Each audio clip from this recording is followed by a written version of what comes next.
Hoje a gente está aqui na Bravax Motos, na Imbiribeira. E você ainda não conhece? Então vem com a gente conferir tudo.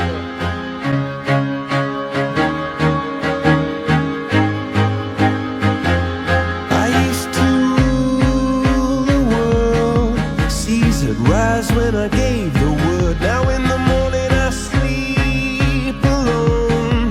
Sweep the streets I used to own.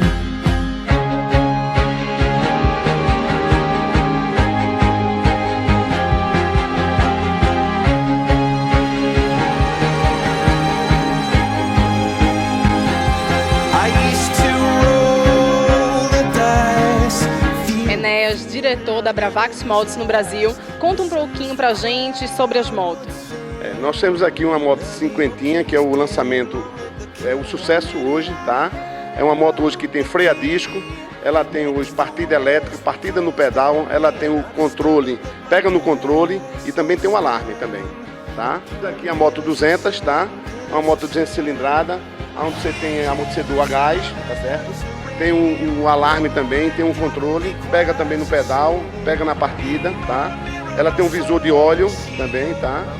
E é uma moto hoje bem arrojada no seu design.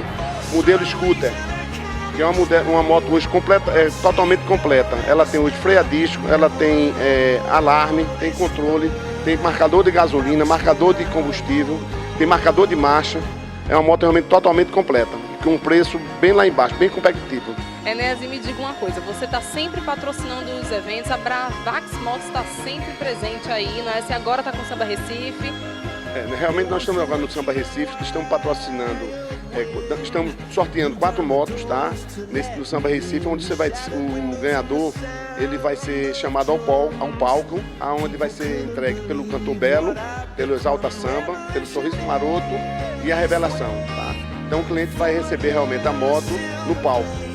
Que bacana! E como é que faz para participar desse sorteio? Porque até eu quero também. Para participar desse sorteio, você precisa fazer uma frase dizendo qual a rádio mais ouvida, que seria no caso a Clube FM, logicamente, e a moto melhor do Brasil, que é a Bravax Motos, tá? Então a melhor frase vai ser sorteada realmente. E é isso aí, você que ainda não veio conferir, vem correndo, dá uma passadinha aqui que tem motos para todos os gostos. Bravax Motos, a sua conquista.